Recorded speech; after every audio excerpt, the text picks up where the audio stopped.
Welcome to kit TV అభిమాన ప్రేక్షకులకు స్వాగతం.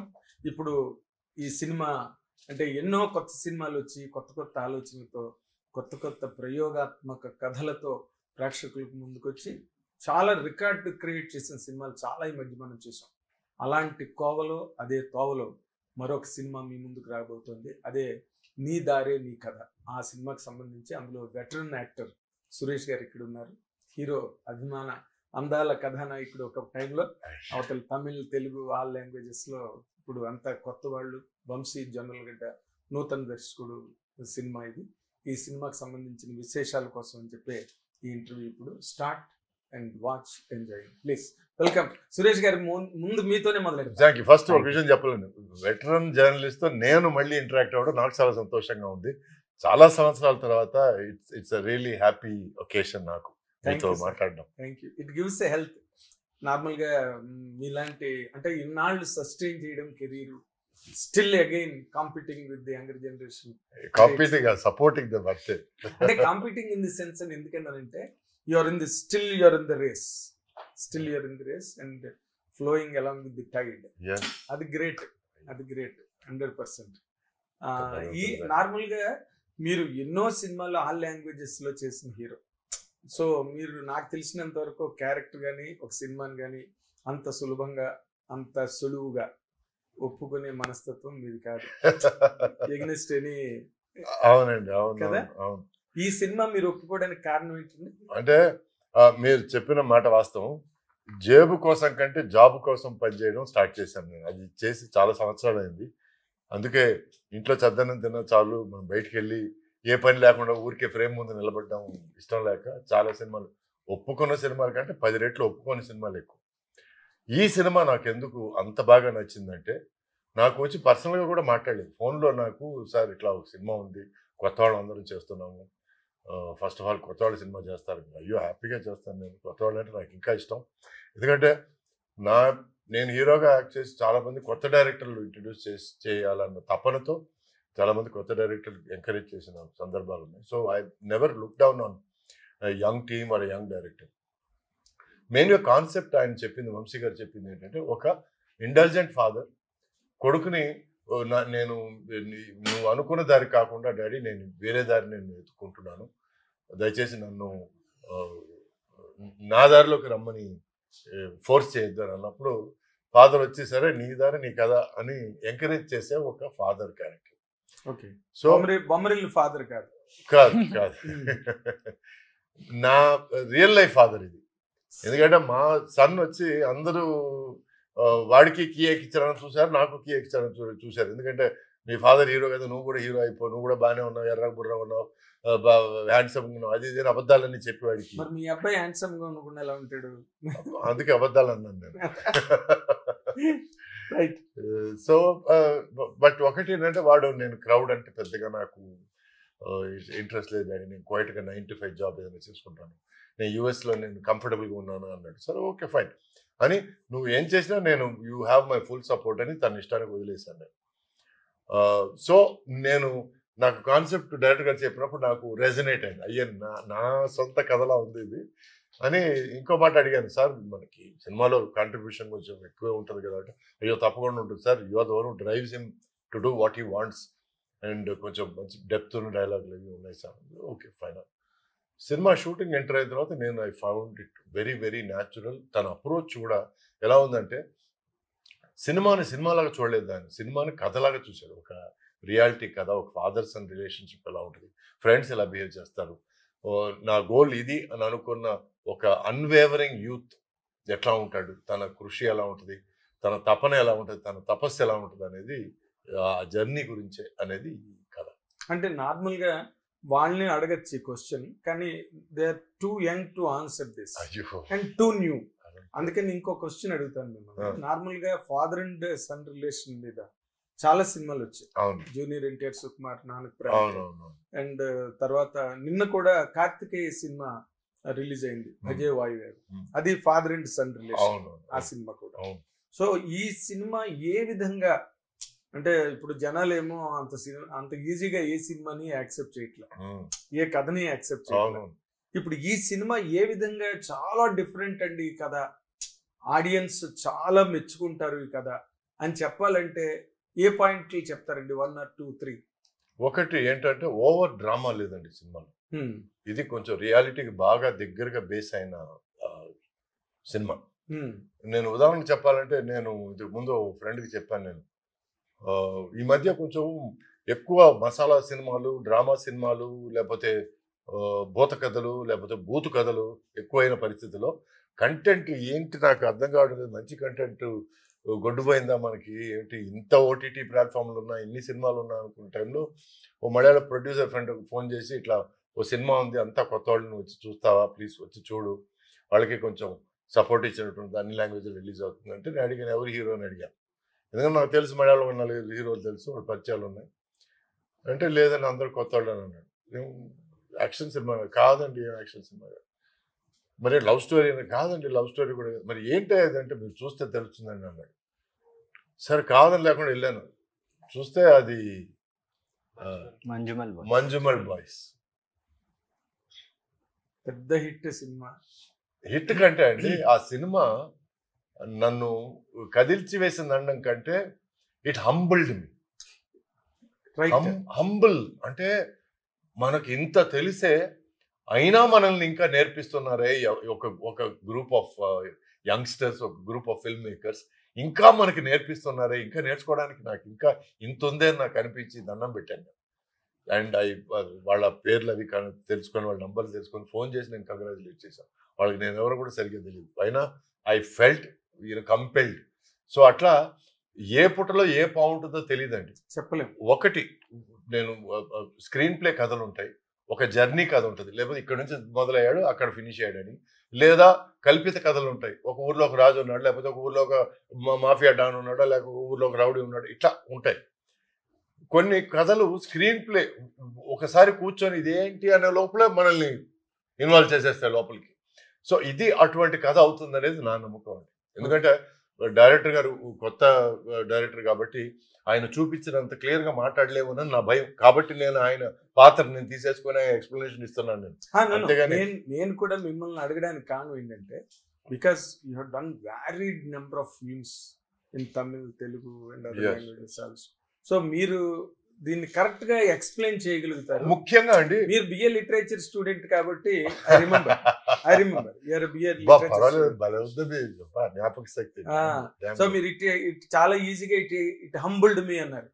హంబుల్డ్ మీ అంటే మళ్ళీ ప్రేక్షకులు, ఇంగ్లీష్ రాని ప్రేక్షకులకి అది అర్థం కాదు. అంటే ఆయన హంబుల్డ్ మీ అంటే టోటల్ గా నిస్సహాయుడు అయిపోయాడు అనమాట, హతాశుడు అయిపోయాడు ఆ సినిమా చూసి, మంజుమల్ బాయ్స్ చూసి. ఇప్పుడు ఈ సినిమా చూసి కూడా ఈ కథ విని ఈ సినిమా చేసినప్పుడు అదే ఫీలింగ్ లో ఆయన క్యారీ అయిపోయారని మన వెటరన్ హీరో సురేష్ గారు చెప్పారు. అది కవి హృదయం అండి, కహ్రు అంటాము, కవి హృదయం అయింది అదే అనమాట. ఇప్పుడు కమింగ్ దీనికి ఒక్క పాయింట్ ప్లీజ్ వెల్కమ్. హీరో కూడా మాట్లాడుతున్నాడు, లేదు ఫ్రమ్ మైండ్ నాకు అర్థమైంది ఎంత అంటే తప్పు చెప్పారా? తప్పు చెప్పలే, కరెక్ట్ చిచ్చు పెడుతున్నారు సార్. నాన్నకు ప్రేమతోలో ఎన్టీఆర్ గానీ, అనిమల్లో రణబీర్ కపూర్ గానీ, లైక్ ఒక సన్ సపోర్టివ్ గా ఒక ఫాదర్ కోసం ఎంత చేయగలరు అంటే హౌ ఇస్ ఇట్ డిఫరెంట్ అన్నారు కదా. నాకు ఫ్రమ్ మై అండర్స్టాండింగ్, నాకు నీదారే కథ నుంచి ఒక సపోర్టింగ్ ఫాదర్ ఉంటే సొంతంగా ఏదైనా చేయాలనుకునే కొడుకు ఎంత హెల్ప్ఫుల్ అవుతుంది. ఇక్కడ అందరూ కొడుకులు లైక్ ఫాదర్ గోల్ కోసమో, ఫాదర్ రివెంజ్ కోసమో చేస్తే ఫాదర్ ఎంత ప్రౌడ్ అవుతారని ఉంది కదా. నాకు అర్థమైనంత వరకు నా real life sir, it's very close to my real life. My father went all out. కొడుకు తను అనుకుంది చేయడం కోసం ఏదన్నా చేయాలి అని he went to any. Same of స్క్రీన్లో కూడా సార్, ఆన్ స్క్రీన్లో సార్ కూడా అదే సపోర్ట్ ఉంటే, ఒక కొడుకు తన పర్సిస్టెన్స్ ఒకటి అనుకున్నప్పుడు పరిస్థితులు అటు ఇటు అయితే ఎంతవరకు కంటిన్యూ చేయగలడు తన జర్నీ, ఒక ఫాదర్ సపోర్ట్ ఎంత హెల్ప్ అవుతుంది అనేది ఇది నా అండర్స్టాండింగ్ సార్. నీదారండి. Very nice. అయితే ఇప్పుడు 2 ప్రశ్నలు అడుగుతాను. ఓకే. నువ్వు అనుకున్న దానికి మీ ఫాదర్ నిన్ను సినిమాలో సపోర్ట్ చేశారు, నిజ జీవితంలో కూడా సపోర్ట్ చిన్నప్పటి నుంచి sir. So where is the conflict? అసలు ఏంటి ప్రాబ్లం ఏంటైతే? హీరో అయిపోయావు సార్, నెక్స్ట్ అయిపోవాలి అనుకున్నాను, పేరెంట్స్ ఫాదర్ సపోర్ట్ చేస్తారు సార్. కాన్ఫ్లిక్ట్ ఏం రాలేదా ఎక్కడ కూడా? హీరో అయిపోవడం సక్సెస్ కాదండి, హీరోగా నిలబెట్టుకోవడం సక్సెస్, నిలదొక్కుకోవడం అనేది అసలు కాన్ఫ్లిక్ట్. ఇంకా ఎగ్జాక్ట్లీ అసలు గేమ్ అక్కడ ఉంది. ఆ గేమ్ గురించే కదా ఈ కథ. ఆ గేమ్ గురించి ఒకటి అవ్వడం అనుకోవడం సింపుల్ థింగ్. నా ప్యాషన్, నా కెరీర్ 2 ఫిల్మ్సే. బట్ నేను అది చేద్దాం అనుకున్నా కదా అని చెప్పి నా లైఫ్ అంత ఈజీగా అయిపోలేదు. అంత ఈజీగా నాకు నేను డైరెక్షన్ చేసి సినిమాలు తీసి అంత ఈజీ కాదు అది. But still regardless any conflict వచ్చినా నేను ఇంకా దానికోసం వెళ్తున్నాను. Where I'm not like fed up with it and I'm like అబ్బా ఎవరు పడతారు ఇవి, వేరే ఏదైనా హాయిగా చేసుకోవచ్చు కదా అనేది లేకుండా ఎంతసేపు will be go after it అనేది ఇస్ ద రేసులోకి ఎంటర్ అవడం గెలుపు కాదు, కాదు రేసు గెలవడం గెలుపు. గెలుపు. సో ఎంటర్ అయ్యారు ఇప్పుడు అదే డైరెక్టర్ గారు కానీ హీరో గారు కానీ ట్రాక్ పెన్ ఆర్టిస్టులు మిగతా ఆర్టిస్టులు కానీ రేస్ లోకి ఎంటర్ అయ్యారు. Okay. అది పెద్ద అదృష్టం అనుకుందాం. అది ఒక రకంగా అచీవ్మెంట్. ఎస్, ఎందుకంటే చాలా మంది ఫిల్మ్ నగర్ వరకు వస్తున్నారు కానీ లోపలికి రాలేకపోతున్నారు.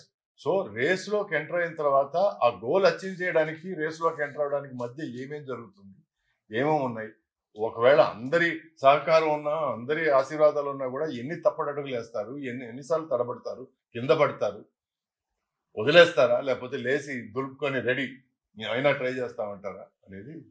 ఇప్పుడు నార్మల్ గా ఇప్పుడు ఈ యంగర్ జనరేషన్ హీరోలు వస్తున్నాయి సినిమాలు, సీషోర్లు, కాశ్మీర్లు, కౌగలింతలు, లిప్ టు లిప్ కిస్లు, అవి థియేటర్స్ ని మంట పెట్టేస్తున్నాయి.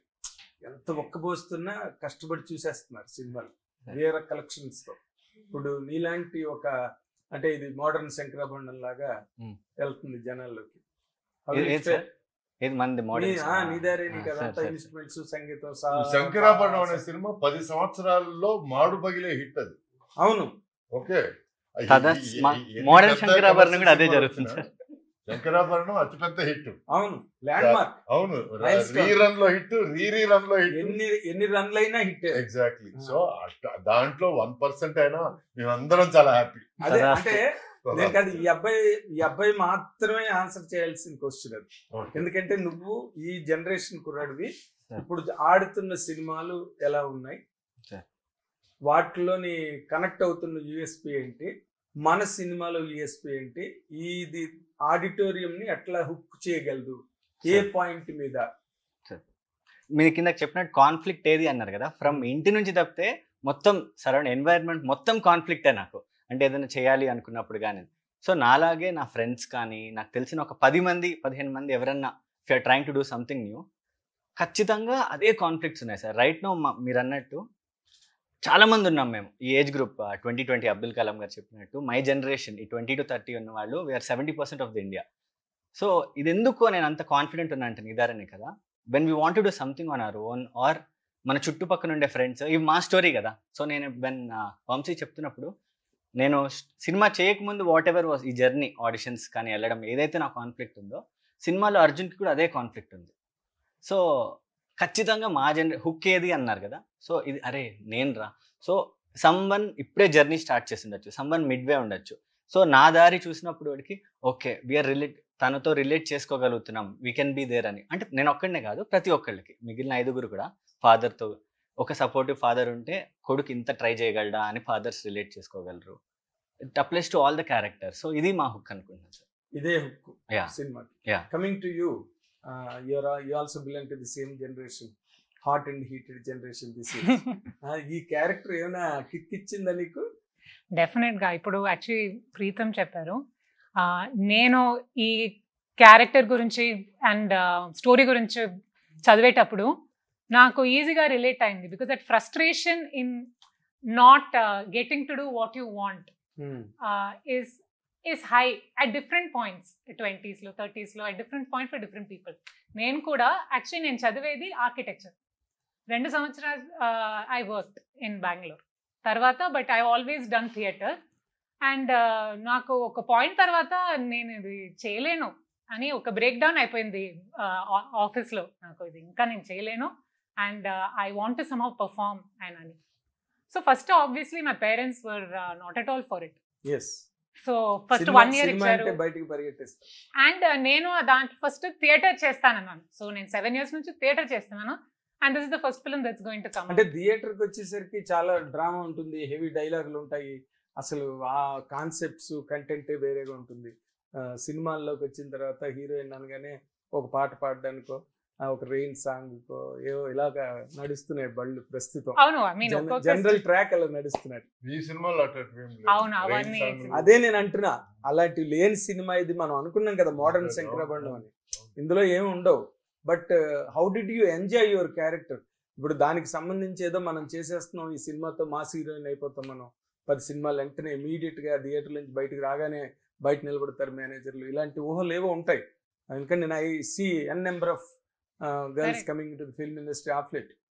ఇప్పుడు ఈ క్యారెక్టర్ ఈ సినిమా తర్వాత నీ కెరీర్ ని ఎక్స్పెక్ట్ చేయాలంటే ఎలా ఉంటుంది అనుకుంటున్నాను? నేను యాక్చువల్లీ ఫస్ట్ వంశీ మాట్లాడేటప్పుడు he never presented it as you're the heroine. First of all, that was never the thing. Interesting character, and నేను కూడా అలానే చూసాను. And what does she do, how does she, and she is a very important point in the film. మీరు film చూస్తే తెలుస్తుంది, important turning point in the film she comes. So నాకు కూడా నేను ఒక క్యారెక్టర్ చేస్తే how am I affecting the story? నేను నా క్యారెక్టర్ తీస్తే ఆ స్టోరీ వెళ్తుందా? అలా ఉంటే I mean obviously it won't be exciting. So అలానే ఫస్ట్ ఫిలిం లోనే వచ్చేది నాకు చాలా సంతోషం, అదృష్టం. Grateful, really grateful. నేను ఒక క్వశ్చన్ చెప్పదలుచుకున్నాను. ఇప్పుడు మీరు చెప్పే క్యారెక్టర్లకి అమ్మాయిలు చాయిస్ చూస్తే ఒక 100 మంది ఉండొచ్చు. అవును, కానీ అందరి టార్గెట్ అదే. అవును, ఎందుకంటే కమర్షియల్ హీరోయిన్ అయితే 2 పేర్లు చెప్తాను. ఆ 2 పేర్లకు ఆల్టర్నేటివ్ ఏదైనా ఆలోచించండి మీరు. చెప్పండి. వరు శరత్ కుమార్, శ్రేయా రెడ్డి. ఈ 2 క్యారెక్టర్లకి ఆల్టర్నేటివ్ ఎంతమంది ఉన్నారు? అస్సలు లేరు. ఎగ్జాక్ట్లీ, అస్సలు లేరు. వరలక్ష్మి శరత్ కుమార్ ని రిప్లేస్ చేసే ఆర్టిస్టే లేదు ఇప్పుడు. సో అందరూ వెళ్ళే గోదాలో కాకుండా ఒక సపరేట్ గా తనకంటూ ఒక సపరేట్ గోదా ఏర్పరచుకొని వెళ్ళడం యాజ్ అ పర్ఫార్మర్. నేను రొమాంటిక్ లీడ్ మాత్రం అయినా పర్వాలేదు, లేకపోయినా పర్లేదు, but I want to be a performer in a movie అని వచ్చే అమ్మాయిలు చాలా తక్కువ మంది ఉన్నారు. అవును, which is why I appreciate her for taking this. అంటే అలాంటి ఆఫర్ చేసే డైరెక్టర్స్ కూడా లేరు. ఉన్నారు. అదే థాంక్ఫుల్లీ ఉన్నారు. అదే నేను అర్థం చేసుకున్నా. Vamsi is now found. ఎందుకంటే క్యారెక్టర్ రావాలి కదా. ఇప్పుడు ఎవరైనా చేద్దాం అనుకున్నా కూడా it is not very easy. మీరు కొంచెం నన్ను ఎక్స్క్యూజ్ చేయాలి. ఎందుకు ఎక్స్క్యూజ్ చేయాలంటే నేను సీనియర్ ఆర్టిస్ట్ కాబట్టి వీళ్ళందరూ కొంచెం నా బిడ్డల్లాగా నేను వాళ్ళని కొంచెం ప్రొటెక్ట్ చేస్తున్నాను. అప్పుడు నేను ఇందాకే అన్నా, నేను వాళ్ళని అడగాల్సిన క్వశ్చన్ అది, కానీ but they are too young to answer అండి. మీరు చెప్పాలి వెటరన్ గా. ఎందుకంటే తను నాకు బిడ్డగా యాక్ట్ చేశాడు, కానీ I feel the same amount of affection కానీ ఇది కానీ love and affection I feel same for him, same for director also. ఎందుకంటే ఆయన చూపించేది చాలా ఎక్కువ అండి. నమ్మండి, నా మాట నమ్మండి. మాట్లాడేది చాలా తక్కువ. Because he is a very intelligent person. చాలా థాట్స్ ఉన్నాయి, చాలా ఫీలింగ్స్ ఉన్నాయి, అండ్ ఎగ్జిక్యూషన్ మాత్రం ఎక్స్ట్రాడినరీగా చేశాడండి. ఏ మాట మాట చెప్పుకోవాలి. ఒక కొత్త డైరెక్టర్ లాగా లేనే లేదు. నాకు ఇది కావాలంటే ఇదే కావాలి, నాకు ఇది కావాలంటే ఇదే కావాలి. ఆ నెక్స్ట్ డైలాగ్ కూడా చెప్పిద్దామండి అసోసియేట్ డైరెక్టర్ అన్నా కూడా వద్దు, ఇంతే అనుకున్నాం, ఇంతే చెప్పండి. సో ఆ క్లారిటీ ఒక డైరెక్టర్కి చాలా ఇంపార్టెంట్ అండి. ఓకే, ఎందుకంటే ఇప్పుడు ఫర్ ఎగ్జాంపుల్ నాలాంటి ఒక సీనియర్ ఆర్టిస్ట్ ఏంటంటే ఈ చిన్న గ్యాప్ ఉంది కదా, అతను నడిచి వచ్చే గ్యాప్ లో మనం ఏమన్నా వేసుకోవచ్చా, ఎందుకంటే ఎందుకు ఎంటీ ఫ్రేమ్ ఎందుకు ఉండడం, ఇంప్రూవైజ్ చేద్దామని. సో నేను చేసిన ఒక 4 ఇంప్రూవైజేషన్లు ఒకటే ఒప్పుకున్నారు ఆయన, ప్రతి 4కి ఒకటే ఒప్పుకున్నారు. సో దాన్ని బట్టి I know what is control on the craft is which I respect. ఇప్పుడు సరే సార్ మీకు ఇష్టం వచ్చి వేసుకోండి సార్ అని వెళ్ళిపోయే డైరెక్టర్లు కూడా ఉన్నారు, బట్ వాళ్ళ మీద రెస్పెక్ట్ ఏం తగ్గుతుందని కాదు. మీలాంటి సీనియర్ యాక్టర్ చెప్పినప్పుడు వాళ్ళు కూడా గౌరవించాలి కదా, అందుకని తీసుకుంటారు చాలా మంది తీసుకుంటారు. బట్ ఈ దుర్మార్గుడు తీసుకోలేదు. అట్లా ఏం కాదు, నాకు ఇదే కావాలి సార్ అంటే తన పరిధులు క్లియర్ గా ఉన్నాయన్నమాట. నాకు ఇది కావాలి, నాకు ఇది వద్దు అనేది పరిధులు క్లియర్ గా ఉన్నాయి. ఒక కొత్త డైరెక్టర్కి ఆ క్లారిటీ అనేది చాలా ఇంపార్టెంట్ అండి. ఎందుకంటే ఫస్ట్ సినిమాలో క్లారిటీ లేకపోతే పైన ఎక్కేసేవాళ్ళు చాలా మంది ఉంటారు. అవును, ఒక బిల్డింగ్ కట్టడానికి మేస్త్రి వచ్చినప్పుడు తనే బెబ్బెబ్బే అంటే ప్రతివాడు ఇటుకరా ఇటు వేద్దామండి, ఇటుకరా ఇటు వేద్దామండి, పైనుంచి ఒకటి ఇసిరేద్దామండి అనేవాడు చాలా మంది ఉంటారు. సో ఆ మేస్త్రికి కొంచెం క్లారిటీ ఉండాలి. ఆ మేస్త్రి క్లారిటీ ఉన్నప్పుడు బిల్డింగ్ తను అనుకున్నట్టు జరుగుతుంది. సో ఈ బిల్డింగ్ తనకు అనుకున్నట్టు తన కంట్రోల్లో తనకు అనువుగా జరిగింది అనేది నా నమ్మకం. అసలు కొత్త డైరెక్టర్కి సీనియర్ యాక్టర్ ఇలా చెప్పడం అంటే మాత్రం ఇది అర్జెంటుగా ఇది కట్ చేసి ఆయనది నువ్వు రోజు రెగ్యులర్ గా టీవీలో ప్లే చేసుకోవాలి ఇంకా. సార్ సీనియర్ కాబట్టి సార్ పరిస్థితి మాకైతే మర్యాద రామన్లో సునీల్ని ధరుముకుంటారు చూడండి, హరోం హరోం హర. మా డైలీ షెడ్యూల్ అదే అండి. 4 months రిహార్సల్స్ జరిగాయి. మార్నింగ్ అంతా instrument training, evening dialogue rehearsals and everything. Proper ఆ సునీల్ సిచ్యువేషనే, వెనకాల సుమోలో ఆయన తరుముకుంటూ వస్తారు కదా. ఓకే, ఇప్పుడు డైరెక్టర్ గా ఎవరైనా ఈ క్రాఫ్ట్ లోకి వచ్చినప్పుడు they come here with lot of inspiration. చాలా మంది డైరెక్టర్లు వాళ్ళ టేకింగ్లు అవన్నీ బుర్రలో చాలా ఉంటాయి. నీ మైండ్ లో నిన్ను బాగా డామినేట్ చేసిన డైరెక్టర్ ఎవరు? అంటే ఈ మూవీకి అయితే స్పెసిఫిక్ గా there is one person which is an Irish film maker, John Carney. Okay, and all his movies are generally music based. అతను కూడా అసలు ద ఫనీ స్టోరీస్, అతను డైరెక్టర్ అవ్వడానికి ఏమనుకున్నారంటే he was like, if I have to become a director, music కూడా నేనే చేయాలి అనేది it was a misconception. So he learn to play the instruments and everything just so that అతని సినిమాలో music అతను చేయొచ్చు అనేది. తర్వాత నేర్చుకున్నాడు, సినిమాలో మ్యూజిక్ డైరెక్టర్ ఉంటాడు, తను చేస్తాడు మ్యూజిక్, నేను చేయక్కర్లేదు అనేది. బట్ దానివల్ల అమేజింగ్ హోల్డ్ ఆన్ మ్యూజిక్ ఉంది అతనికి. If you watch any of his movies, begin again, Singh street అనేది చాలా చాలా చాలా సింపుల్ ఫిల్మ్స్ అన్నమాట. చాలా చిన్న సెట్టింగ్ లో ఉంటాయి కానీ they just move you. So అది was a very big inspiration for me when I was writing and making this. నేను ప్రతిసారి నా కో రైటర్ థార్ even with them I was like, watch Begin Again, understand what that movie is about. నేను ఎందుకు చూడమంటున్నాను అనేది కూడా మీ అంతకి మీ అసెస్మెంట్ చేయండి first, understand what it is అనేది. So that was definitely a big inspiration అన్నమాట in terms of making the film. Okay, and then the instances అంటే ఇట్స్ ఆల్ రియల్ లైఫ్. అంటే నువ్వు ఒకసారి ఇప్పుడు హాలీవుడ్ లో ఫ్లైట్ ఎక్కి హైదరాబాద్ వస్తే ఇక్కడ డైరెక్టర్స్ ఎవరైనా నీ ఇన్స్పిరేషన్ ఉన్నారా? Sekhar Kamal is definitely one. అవునా? అంటే he has a very good, చాలా న్యాచురల్ గా ఇన్వాల్వ్ చేసేస్తారు, మీకు ఏ ఎక్స్ట్రాస్ లేకుండా. He has a very unique style. అదే ఆ యాజ్ ఇట్ ఈస్ కంటెంట్ మాత్రమే ఉంటుంది దాంట్లో, బిల్డప్లు, ఎలివేషన్స్. అంటే నాకు ఈ ప్రాజెక్ట్ అయితే this is the perfect tone అనిపించింది. So definitely these were my inspirations అన్నమాట వెన్ గోయింగ్ అట్ ఇట్. ఎవరి మార్కు కనిపించింది ఇందులో? నాది. వంశీది కనిపిస్తుంది 100%. అంటే నీ కాన్ఫిడెన్స్ కి సురేష్ గారు లాంటి యాక్టర్ చెప్పిన దానికి సింక్ బాగానే కుదురుతుంది 100%. Very grateful sir. అసలు ఆయన వెంటనే నేను on one call I just spoke to him about the character and I think he was like, yeah, it's nice, let's do it. And he supported us a lot. అసలు కొన్నిసార్లు మీరు అన్నట్టు మాది first, so అంత experience మాకు ఉండదు. We are learning as we do. ఆయన experience ఏమో నీ ఏజ్ నేను అనుకోవడం ఈవెన్ లెస్. Even more. ఎందుకంటే ముసలి చేసేస్తున్నారు అంత అర్జెంట్ గా? అవసరం ఇప్పుడు అవన్నీ మాట్లాడేప్పుడు అవసరమా? ఎప్పుడు పుట్టాను, ఏమిటి, ఎంతమంది వర్క్ చేశాను, ఎన్ని సంవత్సరాలు ఉన్నాను, ఇవన్నీ అవసరమా? మీరు ఇప్పటికీ హ్యాండ్సమ్ గానే ఉన్నారు సార్. నిన్న స్టార్ట్ అయ్యాను, మీరే చెప్పుకున్నారు ఇందాక మా అబ్బాయి యుఎస్ లో వర్క్ చేస్తున్నాడు అని. మేము చెప్పమన్నావా? మీ వయసు మీరే బయట పెట్టుకున్నారు. బట్ స్టిల్ హ్యాండ్సమ్, అది నేను చెప్పేది. కానీ ఒక్క విషయం చెప్పాను, నార్మల్ గా ఇప్పుడు మన సురేష్ గారు కానీ, లేకపోతే రాజేంద్ర ప్రసాద్ గారు కానీ, నరేష్ గారు కానీ, వీళ్ళెవ్వరూ సినిమాలో కొత్త బ్యాచ్ తో ఉన్నప్పుడు వాళ్ళ వల్ల ఆ సినిమాకు ఒక ఇమేజ్. ఇప్పుడు నేనే తీసుకుంటే, నేను ఇప్పుడు ఇక్కడ వచ్చి ఇంటర్వ్యూ కూర్చోడానికి కేవలం సురేష్ గారే కారణం. అలాగే రేపు సినిమా రిలీజ్ అయిన తర్వాత ఆడియన్స్ విల్ ఐడెంటిఫై నీ దారే నీ కథ విత్ సురేష్ గారు. అంతవరకు మీరు ఆల్రెడీ సక్సెస్. మీరు సినిమా దాంట్లో సురేష్ గారి క్యారెక్టర్ చేయడం వల్ల మీరు your battle is half won 100%. So మీ తాలూకా కృతజ్ఞతలు మీరు తెలియజేసే 100% సార్. సినిమా రేపు హిట్ అయిన తర్వాత నేను చెప్పాలి కృతజ్ఞతలు ఆయనకి 100%. సార్ నెక్స్ట్ సినిమా కొంచెం ఆలోచించండి సార్ నా గురించి. ఎందుకంటే director is always director. Definite గా. అతను ఇప్పుడు సచిన్ టెండూల్కర్ ఎంత చిన్నవాడు భారతరత్న అయినప్పటికీ అని చెప్తే దానికేమి ఏజ్ బార్ ఏం లేదు. కానీ definitely thankful and grateful for everyone who worked on this. అంటే మ్యూజిక్, ఈ సినిమా మనం మొదటి నుంచి మాట్లాడుకున్నట్టుగా దీనికి మ్యూజిక్ ఏ సోలు, మ్యూజిక్ ఏ కథ, మ్యూజిక్ ఏ దారి ఈ సినిమాకి మొత్తం టోటల్ గా.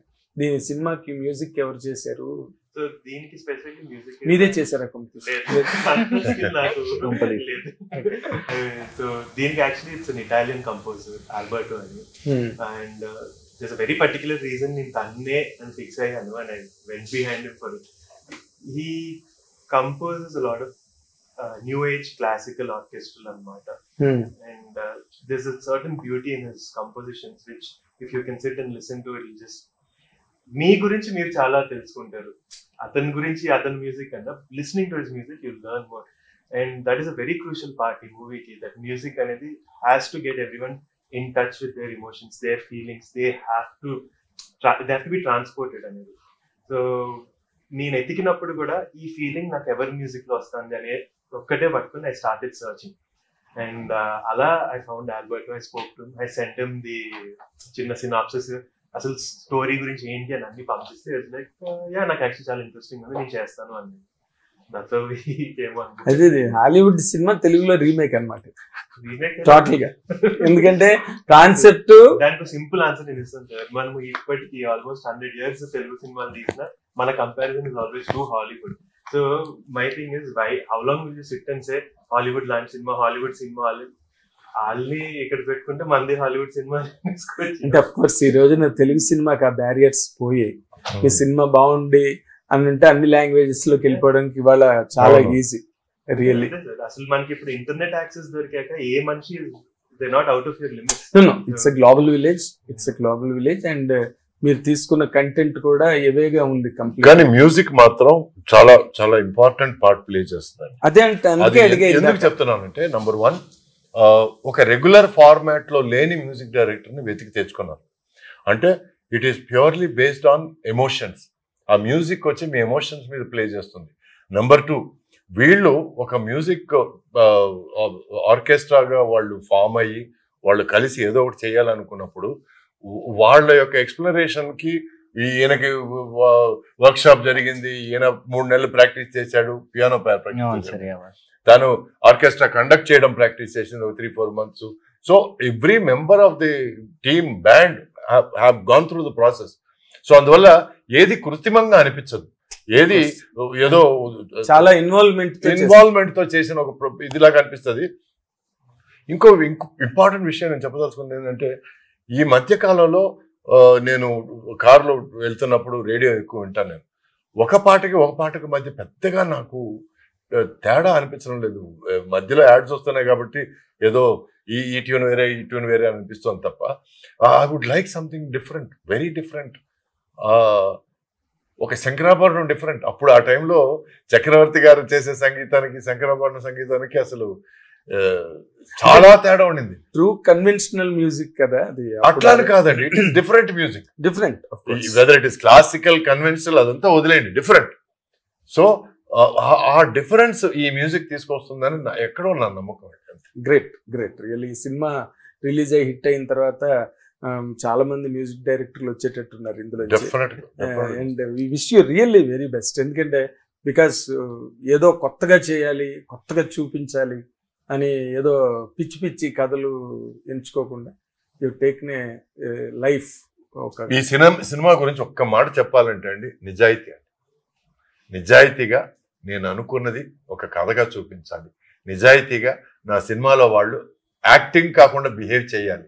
నిజాయితీగా నా కెమెరా కూడా పనిచేయాలి. అంతేగాని జిమ్మిక్కులు లేకుండా నిజాయితీగా నా మ్యూజిక్ కూడా ఎమోషన్తో ఫ్లో అవ్వాలి. ఇది ఆయన దృక్పథం. గుడ్. ఇంకేంటి అసలు కితాబుల వర్షం, అభినందనల చిరుజల్లులు మీ మీద అసలు సురేష్ గారి అడతెరిపి లేకుండా కొండపోతగా కురిపిస్తున్నారు. అండ్ అఫ్ కోర్స్ ఆయన అన్న మాటలన్నీ కూడా, ఎందుకంటే ఒక సీనియర్ గా ఆయనకు ఉండే విజన్ కానీ లేకపోతే ఎక్స్పీరియన్స్ కానీ ఆ యాంగిల్లో అతను మీ సినిమా గురించి మాట్లాడుతున్నారు. And we also believe that as media, and believe చేసిన కారణానికి మిమ్మల్ని అందరినీ నేను హృదయపూర్వకంగా అభినందిస్తున్నాను.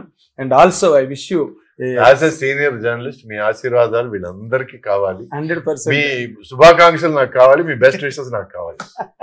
And I wish you really, in fact ఆయన చెప్పినట్టుగా I bless you to your glory after this film and all the best. And ఇది టీవీ ప్రేక్షకులారా, నీ దారే నీ కథ సినిమా. మనలో చాలా మంది ఉంటారు నీ దారే నీ కథ అని వాళ్ళ గమ్యాన్ని వెతుక్కోవడానికి వెళ్ళే ఎంతో మంది యూత్ ని ఇన్స్పైర్ చేసి ఈ కథ రేపు అఖిలాంధ్ర ప్రేక్షకులందరినీ కూడా అలరిస్తుందని ఆశిస్తూ thank you very much. Thank you so much.